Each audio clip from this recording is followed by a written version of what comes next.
구약성경 미가서 5장 2절에서 9절. 구약성경 미가서 1295쪽 4쪽 5쪽 1294 1295쪽입니다. 미가서 5장 2절에서 9절. 오늘부터 성탄절까지 성탄절 주간 특별 본문 묵상합니다. 오늘 미가서 구약입니다. 미가 5장 2절에서 9절. 오늘 12월 22일 월요일 아침입니다. 12월 22일자 본문 미가 5장 2절에서 9절까지 교독하겠습니다. 베들레헴 에브라다야, 너는 유다 족속 중에 작을지라도 이스라엘을 다스릴 자가 내게로 나올 것이라. 그의 근본은 상고에 영원에 있느니라. 그러므로 여인이 해산하기까지 그들을 붙여두시겠고, 그 후에는 그의 형제 가운데 남은 자가 이스라엘 자손에게로 돌아오리니, 그가 여호와의 능력과 그의 하나님 여호와의 이름의 위엄을 의지하고 서서 목축하니 그들이 거주할 것이라. 이제 그가 창대하여 땅 끝까지 미치리라. 이 사람은 평강이 될 것이라. 아수르 사람이 우리 땅에 들어와서 우리 궁들을 밟을 때에는 우리가 7 목자와 8 군왕을 일으켜 그를 치리니, 그들이 칼로 아수르 땅을 황폐하게 하며 니므롯 땅 어귀를 황폐하게 하리라. 아수르 사람이 우리 땅에 들어와서 우리 지경을 밟을 때에는 그가 우리를 그에게서 건져 내리라. 야곱의 남은 자는 많은 백성 가운데 있으리니, 그들은 여호와께로부터 내리는 이슬 같고 풀 위에 내리는 단비 같아서 사람을 기다리지 아니하며 인생을 기다리지 아니할 것이며, 야곱의 남은 자는 여러 나라 가운데와 많은 백성 가운데 있으리니, 그들은 수풀의 짐승들 중에 사자 같고 양떼중에 젊은 사자 같아서 만일 그가 지나간즉 밟고 찢으리니 능히 구원할 자가 없을 것이라. 내 손이 내 대적들 위에 들려서 내 모든 원수를 진멸하기를 바라노라. 아멘. 미가는 유다가 아수르의 침략으로 위협을 받고 있는 그런 암울한 상황에서 메시아를 탄생한 선지자입니다. 오늘 전부 다 성탄과 관련돼 있는데 2절에 보면 작은 고을 베들레헴에서 이스라엘을 다스릴 자가 태어날 것이다 라고 이렇게 전하고 있죠. 예수 그리스도의 탄생을 얘기하는 겁니다. 우리가 내일도 모르죠. 그런데 예수님이 이 오래전 몇백 년 전 거의 한 700, 800 이런 정도 700 이상 되는 그런 전의 이야기를 지금 정확하게 하고 있는데, 사실은 그 시간보다 훨씬 전 태초부터 하나님이 그런 계획을 세우셨다라는 것을 미가 선지자의 예언을 통해서 확인합니다. 그래서 메시아가 오면 능력과 위엄으로 백성들을 다스려서 백성들은 비로소 평강을 얻게 될 것이다. 평강을 잃어버렸죠. 그렇게 위협을 받고 있는 상황에서 어떻게 평강을 얻겠습니까? 그 이방 나라의 침략에도 남은 자들을 건져내서 존귀하게 만드시겠다라는 내용이 오늘 미가가 예언한 내용이고 오늘 본문 내용입니다. 오늘 질문은 이것입니다. 하나님의 계획은 무엇입니까? 하나님의 계획은 무엇입니까? 이것이 이제 오늘 질문인데요. 먼저 2절에서 4절까지 말씀, 예수 그리스도의 탄생은 태초부터 하나님의 계획 안에 있었다라는 것을 알 수 있습니다. 예수님의 탄생은 태초부터 하나님의 계획 안에 있었다. 미가 선지자가 활동했던 시기는 주전 무려 8세기입니다. 8세기, 800년 전 정도입니다. 뭐 비슷한 시기 앞뒤 정도 차이가 좀 있습니다만 이사야, 호세야, 아모스 선지자도 활동했던 때인데 그때 또 경고를 했어요. 이스라엘 백성들이 죄악으로 가득했고 또 이로 인해서 이방 나라를 통해서 하나님의 징계가 이어질 것이다. 징계가 있을 것이다라는 것을 계속 경고했어요.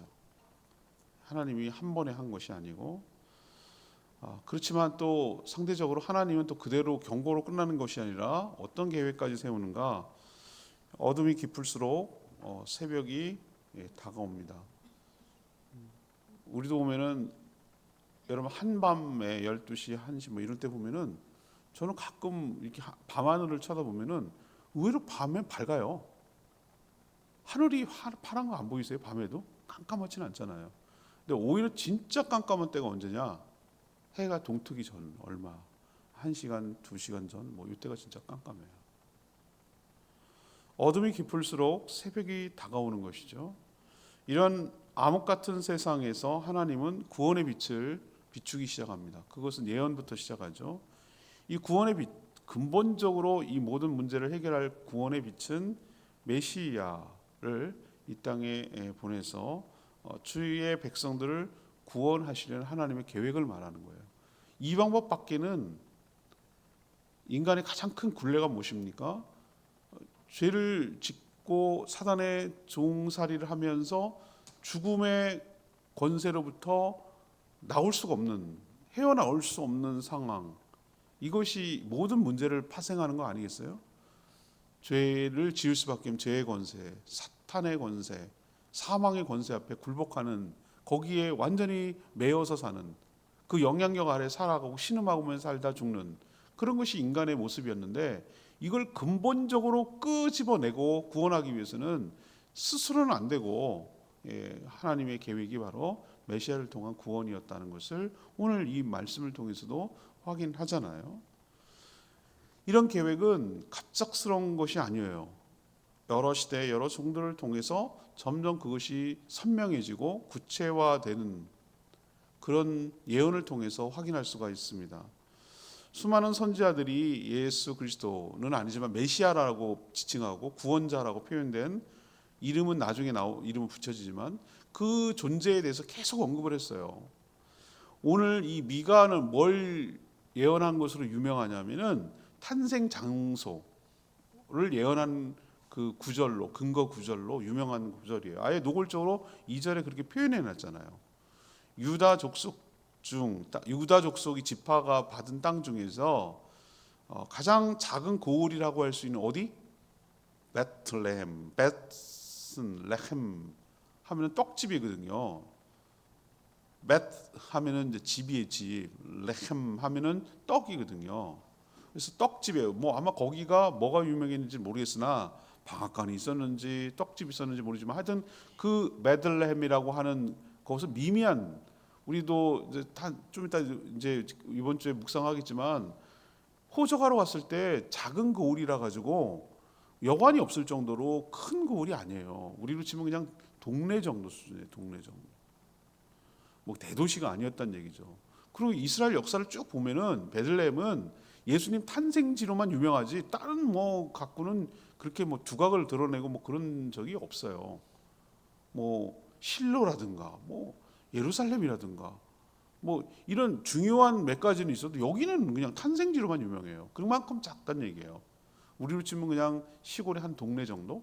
뭐 이 정도에 해당된단 말이죠. 근데 그걸 딱 집어서 꼭 집어가지고 오늘 2절에 예언하고 있잖아요. 보잘것없고 초라한 지역이지만 여기에서 나실 메시아는 그렇지 않죠. 그 고울에 비해서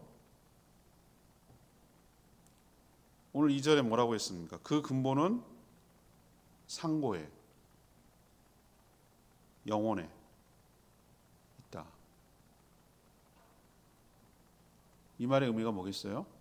그때 태어날 메시아는 그때부터 시작점이 아니에요. 그 전에 옛날부터 영원히 존재하신 분이라는 것을 이렇게 표현해 놨잖아요. 이분이 오셔서 뭘 합니까? 주의 백성들을 구원하고 다스린다고, 오늘 주께로 돌아오게 만든다고 오늘 이야기하고 있잖아요. 오늘 이걸 통해서 우리가 알 수 있는 것은 뭡니까? 하나님께서 처음부터 우리를 구원하기 위하여 태초에부터 그 영원부터 우리를 구원하시려고 메시아를 보낼 계획을 세우셨구나.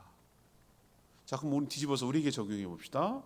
자, 그러면 예수 그리스도께를 보내겠다, 그를 통해서 구원 얻겠다라는 계획을 세움과 동시에 구원을 받을 대상인 우리 역시 하나님의 계획 안에 있는 줄 압니다. 그게 얼마나 은혜로웠겠어요. 내가 믿어준 것이 아니고 믿어지는 은혜를 주시려고 태초부터, 내가 존재하기도 전부터 하나님은 나를 알고 계셨고 나를 구원하시려고 계획하고 작정하고 계신 줄로 믿습니다.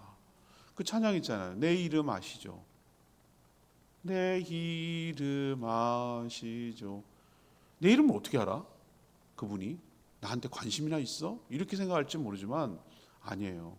하나님은 많고 많은 사람 중에 나를 구원하시려고, 예수 그리스도를 통해 구원하시려고, 예수 그리스도를 통해 구원하려고 계획하신 것도 하나님의 계획 속에 있고, 그를 통해 구원하시려고 나를 구원하시려는 계획도 하나님의 계획 속에 있다는 것이 얼마나 감사한지 몰라요.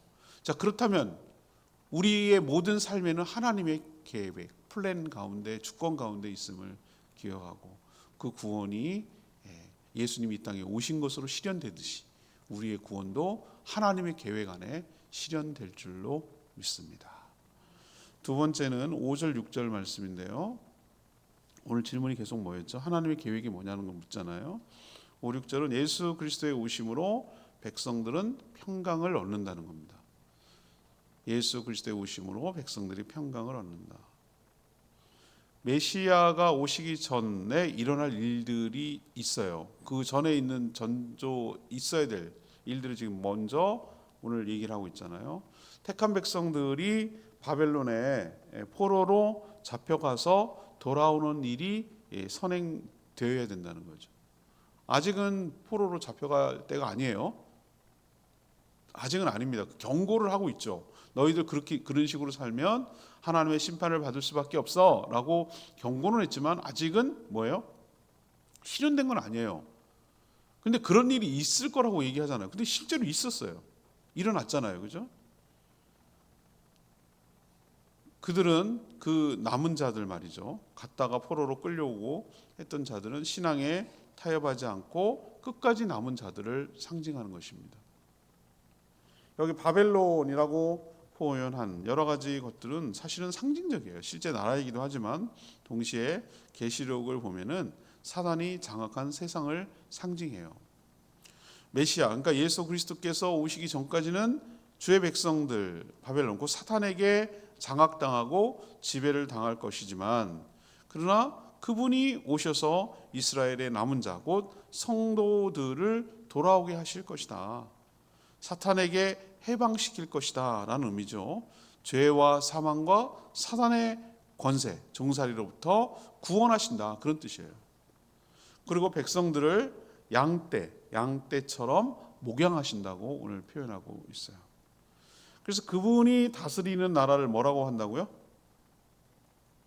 평강, 특징이 샬롬이라고 부르는 것이죠. 그의 나라는 땅끝까지 창대하게 될 것이고, 이런 일들이 메시아가 오심으로 인해서 일어나게 될 일이라는 것을 우리에게 가르쳐줘요. 이미 이런 일들이 실현되고 있습니다. 땅끝까지 복음이 전파되고 하나님 나라가 있게 되고, 예수 그리스도를 통해서 믿는 자들이 죄와 사망과 사단의 권세로부터 해방되어 뭘 누립니까? 샬롬. 이건 샬롬이 아무 일 없다는 동양의 무탈한 개념하고 달라요. 많은 고난과 어려움 중에 느끼는 마음의 든든함, 평안함, 안정감, 기대고 의지하고 신뢰할 자가 있는 것에 대한 안심, 뭐 이런 것이 거기서 누리는 하나님과 나를 사랑하고 나를 사랑하는 분이 능력도 있고 나를 지켜주실 거라는 것을 확실히 믿기 때문에 상황과 환경은 정말 힘들고 어려워도 그 가운데서 누리는 평안함, 이것이 평강이에요. 평강. 이건 세상 사람들이 이해를 못해요. 완벽하게 다 통제가 돼가지고 안전하게 그런 개념이 아니고 뭐 든든한 그게 아니고 그 상황은 좋지 않아요. 상황은 좋지 않고 뭐 지표라든가 뭐 상황은 별로 나한테 뭐 어디 희망을 걸 만한 건덕지가 없어요.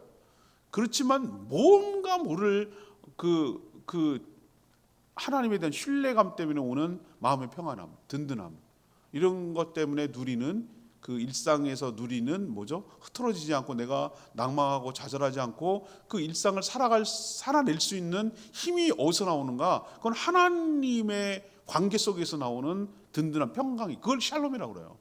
하나님의 그 통제, 하나님의 통치 때문에 누리는 그 안정감 이것을 평강이라고 부르죠. 이 샬롬이라는 개념을 설명하기 너무 어려워요. 우리는 그 샬롬, 샬롬, 샬롬 인사를 이스라엘 백성 지금도 하고 있고 우리가 샬롬이라는 말을 많이 쓰긴 하는데 이 개념을 딱 떨어지게 이렇게 설명해 내기가 어려워요. 우리가 그것도 어렵듯이 예를 들면은 로고스 말씀을 갖다가 해석하기가 너무 어려워요. 뭔지는 알겠어요. 말씀이고 지혜이기도 하고 예수 그리스도시기도 하고 뭐 이렇게 설명을 막 하긴 하는데 그 로고스라는 개념을 차용해서 쓰긴 썼지만 그 말씀이라고 우리는 번역을 했지만 그분의 실체를 다 알 수 없죠. 우리가 어떻게 예수 그리스도를 다 알겠어요. 이 평강 우리는 일부를 맛보고 있는 거예요. 근데 평강의 극치가 이루어질 때 평강이 절대화될 때 평강이 완벽하게 다 실현될 때가 어디입니까?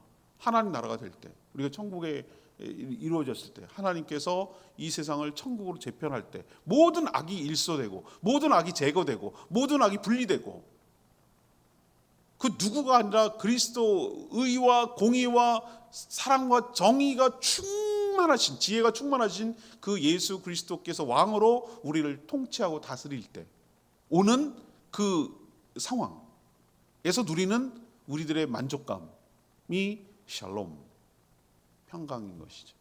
그 시작점을 누구로부터 시작된다고요? 예수 그리스도로부터 시작이 된다는 것을 이 미가 선지자가 예언하고 있잖아요. 여러분 우리가 참 믿는 자들이 문제지만 여러분 예수 그리스도가 인류의 소망인 줄로 믿습니다. 딴 건 없어요. 방법이 뭐가 소망이에요? 뭐가? 사람이 어떻게 변하냐고요. 안 변해요. 죄 가운데 살다가 어떻게 이 세상이 변하고 구원받냐고요. 한 사람이. 정말 우리가 예수님이 우리의 소망입니다. 예수님이 이 땅에 오신 것이 우리의 기쁨입니다. 교회가 세상의 희망입니다 라고 얘기할 수 있을 정도로 우리가 그렇게 살아내야 되는데 그렇지 못한 것 같아서 하나님 앞에 너무 죄송하고 송구할 때가 많이 있어요. 근데 우리가 먼저 보여줘야 돼요. 예수 그리스도가 예수 그리스도 때문에 내가 평강, 샬롬을 누리고 살아갑니다. 그분이 나의 샬롬의 근거입니다. 그분 때문에 누리는 샬롬을 내가 누리고 삽니다. 라는 것을 고백할 뿐만 아니라 그렇게 살아갈 때 다른 사람이 기가 막히게 알아보고 그 샬롬을 자기도 받고 싶어서 관심을 갖고 찾아오고 믿게 될 줄 압니다. 마지막 세 번째 얘기는 어떤 이제 지금 계획이 뭐냐를 설명하고 있는 7절 9절인데요. 예수 그리스도께서 남은 자들을 존귀하게 하신다라는 것을 우리에게 가르쳐주고 있어요. 예수 그리스도께서 남은 자들을 존귀하게 하신다. 메시아 예수 그리스도께서 이 땅에 오시는 이유는 그 6절에 보면 아수르라고 부르는 상징되는 이 어둠의 권세로부터 택한 백성들을 구원하시기 위함이에요. 아수르 역시 이 메타포 은유예요. 은유. 악한 나라에 상징하는 것이죠. 여기서 7절 보세요. 야곱의 남은 자라고 표현해요. 역시 남은 자죠. 여기도 끝까지 신앙의 절개를 지킨 남은 자. 제가 지난번에 언제 한번 남은 자 사상에 대해서 설명한 적 있죠? 다가 아니에요. 하나님께서 다 넘어진 것 같아도 그루터기에 새싹이 나오듯이 하나님은 마지막 때에 누구를 보냐면은 사단에게 넘어가지 않고 끝까지 신앙의 절개를 지킨 타협하지 않은 제가 요즘 요한계시록을 바이블 프로젝트가 제가 지금 요한계시록 가고 있어요. 내년에는 여러분들과 합류하기 위해서 창세기부터 다시 시작하게 하기 위해서 지금 우리는 끝 지점을 가는데 요한계시록 요즘 읽고 있거든요. 근데 그 짐승의 표를 받지 아니하고 신앙의 절개를 끝까지 지킨 자들에게 주시는 하나님의 그 상급과 평강에 대해서 요한계시록이 설명하고 있어요. 지금도 마찬가지예요. 우리는 끊임없이 타협하라고 세상은 요구해요. 더 많이 줄게. 더 편하게 줄게, 더 안락하게 줄게, 더 좋은 환경에 살게 해줄게. 계속 우리를 유혹해요. 돈 벌어야 노후 대퇴가지. 뭐 이런 식으로 계속 우리를 유혹하고 더 좋은 조건, 더 나은 조건, 더 유리한 조건, 그것을 너가 차지하라고, 타협하라고, 신앙 버리라고, 교회 포기하라고, 그러면 훨씬 나아질 거라고, 그렇게 우리를 계속해서 압박하고 욕을 해요. 그런 의미에서 요한계시록이 무슨 뭘 훗날 얘기가 아니라 우리가 지금 닥치고 있는 종말에 살아가는 우리들에게 주시는 하나님의 말씀이에요. 끝까지 그 권력 앞에, 유혹 앞에 굴복하지 않고 신앙의 절개를 지킨다는 게 보통 몸부림치는 작업이 아니면 안 돼요. 정말 믿음으로 살아간다는 게 얼마나 힘든지 몰라요. 정말 바보 같고, 어떨 때는 내가 이렇게 사는 게 잘 사는 건가? 나만 바보 되는 거 아니야? 나만 이상한 사람 되는 거 아니야? 나 진짜 폭망하는 거 아니야? 내 인생 그냥 후반전이 그냥 망하는 거 아니야? 막 별별 막 생각이 잡념이 올라와요. 그런 가운데도 하나님을 선택하고 그런 가운데도 말씀대로 살려고 하는 게 보통 그 물살을 거슬러 올라가는 노력을 하지 않으면 힘든 작업이에요. 우리가 가만 놔두면 그냥 떠내려간다고 제가 몇 번이나 말씀드렸잖아요. 끊임없이 물살을 거슬러 올라가는 신앙의 경건의 노력을 하지 않으면 세상이 가만두질 않아요. 사단이 가만두질 않아요. 그렇게 해서 남은 자가 남은 자예요. 여기서 그냥 남은 자 그러니까 뭐 가볍게 생각하지 마세요. 여기서 남았다는 얘기는 다 죽고 뭐 일부 남았고 이런 개념이 아니라 신앙을 끝까지 지켜낸 절개를 지킨 사람, 그게 남은 자예요. 자, 남은 자를 오늘 은유로 설명해 놓고 있어요. 7절 나오죠. 여호와께로부터 내리는 어떤 같고 이슬 같고 풀 위에 내리는 뭐 같고 단비 같은 존재다. 자꾸 이슬 뭐 단비 그러면 전부 다 소주 생각이 나니까 사람들이 좋은 거는 여기다 갖다 붙여놨어. 그만큼 뭐하다는 얘기입니까? 깨끗하고 순수하다. 생수 같은 그런 존재죠. 실제로 그런 거, 이건 은유잖아요. 실제로 그런 건 아니지만 성령께서 그렇게 만들어 가시기 때문에 그래요. 왜 이슬이고 왜 단비죠? 사람을, 인생을 기다리지 않기 때문에 그런 거예요. 여기서 사람에게서, 인생에게서 기다리지 않는다는 얘기는 거기에다가 희망을 걸고 찾고 하지 않는다는 거예요. 오직 하늘로부터, 다 위로부터 내려오네. 이슬이나 뭐 이런 것 같은 것은 사람이 만들어냅니까? 그렇죠? 네, 내려오고 맺히고 저절로 그렇게 되는 거잖아요. 오직 하늘로부터 내려오는 신령한 은혜를 사모하며 순수하다는 뜻이에요. 여러분, 사람 너무 의지하고 기대지 마세요. 실망합니다. 여러분, 사람은 거기서 거기에요. 사람은 사랑의 대상이지 결코 신뢰의 대상이 아니라고 여러 번 제가 말씀드리죠. 발등 찍는다고. 그 배신감은 이루 말할 수 없어요, 여러분들. 그냥 사람은 사랑하세요. 사랑은 뭐까지 포함합니까? 배신 당할 것까지도 감수하면서 사랑하는 거예요. 제가 목회하면서 그거 하나 배웠어요. 사랑은 뭐냐? 너무 아프니까 사랑하고 싶지 않아. 근데 또 그 사랑하지 않으면 관계가 형성되지 않고 내가 불행해져. 그럼 사랑이란 뭔가? 예수님처럼 하는 거예요. 가룟 유다가 배신하고 날 팔아먹을 걸 알면서도 그래도 최선을 다해서 끝까지 사랑하는 거예요. 같은 음식에 손을 얹고 같이 음식을 먹는 거예요. 그게 사랑이에요. 내일 얘가 배신할 걸 알면서도 오늘 사랑해주는 거예요. 최선을 다해주는 거예요. 사람 의지하다가 사람 믿다가 낭패 본 사람들이 한둘이 아니에요. 그러니 여러분, 하늘로부터 내려오는 신령한 은혜를 사모하며 살아가는 저희 모두가 되기를 원합니다. 하나님께서 남은 자, 끝까지 신앙의 절개를 지킨 그 성도들을 통해서 그들에게 권능을 주셔서 마치 용맹한 젊은 사자처럼 악한 세력들과 싸우게 하시고 우리의 원수들이 진멸되도록 하신다고 오늘 얘기하고 있어요. 그래서 택한 백성들을 보배롭고 존귀하게 만드시겠다고 합니다. 지금도 야곱의 남은 자, 그 성도죠. 세계 곳곳에서 악과 싸우며 사단의 나라를 점령해 가고 있어요. 그 선교사들이고 우리 선교하는 일인들이죠. 지금도 제주도의 곳곳에 여러분이 그 공부하면 할수록 제주도가 얼마나 그 눈이 가려지고 사단의 각한 영들의 귀신에 가려져 가지고 하나님을 보지 못하도록 하는 것들이 얼마나 많은지 그거 잘 이용해 먹어요. 한 맺힌 거, 원한, 억울함 그런 것들을 적절하게 잘 그 악한 영들이 이용해 가지고 그 하나님께로 나오는데 걸림돌이 되게 하고 두렵게 만들고 못하게 만들고 주저하게 만들고 싫어하게 만들고 이런 악한 이 영적 전쟁이 계속 지금 펼쳐지고 있어요. 조금만 한꺼풀 얘기 들여다보면 여러분들은 교회에서 살고 그렇지만 저는 제주를 끊임없이 공부하고 연구하거든요. 자료 갖다 놓고 보고 이게 어떤 의미인지 찾아보고 항상 관련된 세미나 있으면 가고 책들 보고 이렇게 한단 말이에요. 역사를 연구하고 탐구하고 보면은 참 그러니까 안타까운 거예요. 저거를 누가 이렇게 100개 주면은 실체를 딱 보게 하면은 저들이 진리의 가운데 빛 가운데 나올 건데 여전히 어둠 가운데 머물게 하려고 사단은 길을 써요. 다양한 방법으로. 그러려고 우리 교회가 존재하고 그러려고 우리가 복음을 전해야 될 사람들인 거 기억하시고 남은 자 우리를 통해서 하나님께서 복음의 역사를 펼치고 존귀하게 사용한다는 거 기억하시고 주님 전하는 복음 전하는 저희 모두가 되기를 원합니다. 오늘 7절 말씀이 참 은혜로웠어요. 야곱의 남은 자들은 많은 백성 가운데 있으니 그들은 여호와께로부터 내리는 이슬 같고 풀 위에 내리는 단비 같아서 사람들 기다리지 않고 인생을 기다리지 아니할 것이다.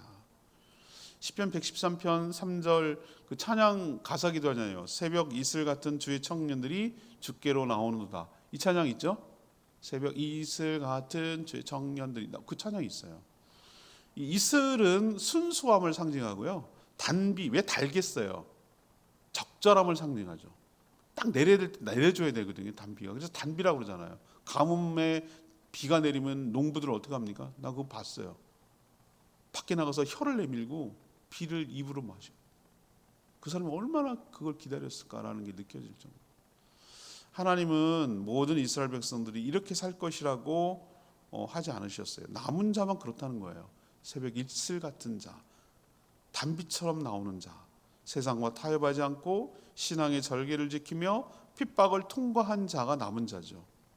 그들의 특징은 무엇입니까? 그런 순수함도 있지만 그 순수함이 나타나기 이전에 인생을 기다리지 않는다. 다시 말해서 사람을 의지하지 않고 기대하지 않는다. 대신에 오직 주님만 바라보고 의지할 뿐입니다. 이런 자로 살아가는 저와 여러분 되기를 원합니다. 사람 기다리다가 배신당하지 마시고 하나님이 여러분의 보장입니다. 그거 꼭 기억하시고 주님 의지하고 주님 기대하고 주님 바라보고 살아가는 저희들 되기를 원합니다. 오늘 말씀 붙들고 기도하기 전에 찬양집 28장 부르고 기도하겠습니다.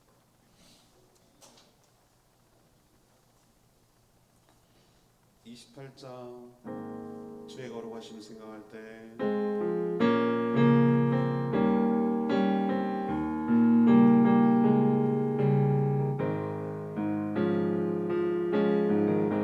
주의 거룩하심 주의 거룩하심 생각할 때 주의 크신 사랑 느낄 때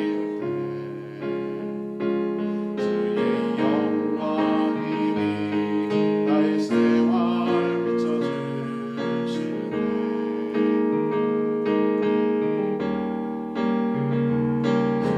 주신 기쁨 맛볼 때에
예수 그리스도를 통한 구원을 계획하고 작정하셨어요. 한 명씩 한 분 선지자를 통해서 구체화시키고 있어요. 미가 선지자는 특정 지역 베들레헴을 딱 지목했어요. 그것이 성취됐어요. 그런 걸 보면서 우리는 뭘 할 수 있습니까? 우리가 장차 일어나게 될 구원의 완성도 신뢰할 수가 있는 거예요. 하나님은 말씀하신 대로, 계획한 대로, 예언한 대로 다 이루시는 분이구나. 근데 다가 아니에요. 혜택 보는 게 남은 자, 새벽 이슬처럼 나오는, 그리고 단비처럼 나오는, 사람을 의지하지 않고 인생을 의지하지 않는 그런 사람을 통해서 하나님 구원의 역사를 펼치시고 하나님 영광 받으실 줄로 믿습니다. 세상과 타협하지 아니하고 신앙의 절개를 지키며 주님 오실 날을 기다리며 하나님이 주시는 샬롬 평강을 누리며 살아가는 저희들 되게 달라고 주의 외침에 기도합니다. 주의 하나님, 주의 거룩하신 생각하되 예쁘신 사랑의 길들 주의 영광이 나의 생활 비춰주시네.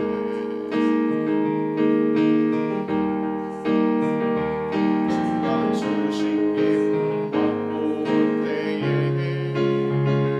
주의 사랑 속에 나 잡힌 때 주의 영광이 나의 생활 비춰주시네.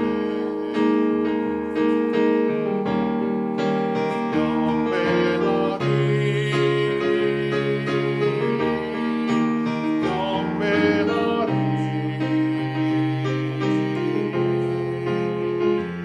나 사는 동안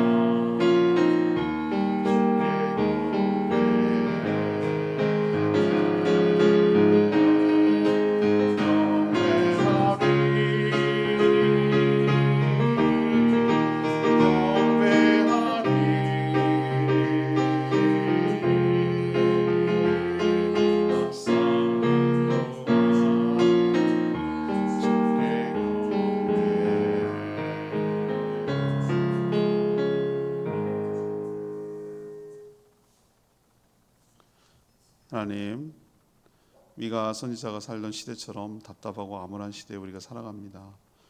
도덕과 윤리가 망가졌고 하나님의 이름이 땅에 떨어져 조롱의 대상이 되고 있습니다. 주의 백성들이 핍박받으며 환난 가운데 있습니다. 주님 어서 오시옵소서. 오셔서 모든 악을 성령의 불로 태워주시고 저희들 공의와 사랑으로 다스려 주시옵소서. 저희가 신앙의 절기를 지키며 남은 자가 되기를 원합니다.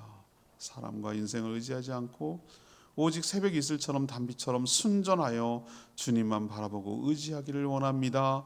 저희를 사용하여 승리하게 하여 주시옵소서. 세상이 주지 못하는 샬롬 평강을 누리며 살아가게 하여 주시옵소서. 상황과 환경은 아니지만 하나님이 주시는 든든함, 하나님이 주시는 평안함 누리며 살아가는 저희 모두가 되게 하옵소서. 예수 그리스도가 세상의 소망입니다. 교회가 세상의 희망이 되게 하옵소서.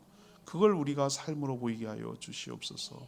성탄절을 맞아 주님 오신 것도 모르고 예수는 빼고 다른 모든 것에 즐거움을 찾으려고 하는 자들 불쌍히 여기시고 가려진 눈이 열리게 하시고 예수 그리스도가 보이게 하시고 예수 그리스도를 통한 하나님의 구원이 믿어지게 하여 주시옵소서. 오늘도 간구하는 기도 주님 들어주시고 이 한 주간 성탄 주간 주님의 은혜 가운데 잘 보내게 하여 주시옵소서. 주님께 모든 것 맡기옵고 예수 그리스도의 이름으로 기도합니다. 아멘. 오늘 하루도 주의 은혜 가운데 살아가는 이 한 주간도 주님 은혜 가운데 살아가는 복된 한 주간 되길 축복합니다. 충분히 기도하고 하루 시작합니다.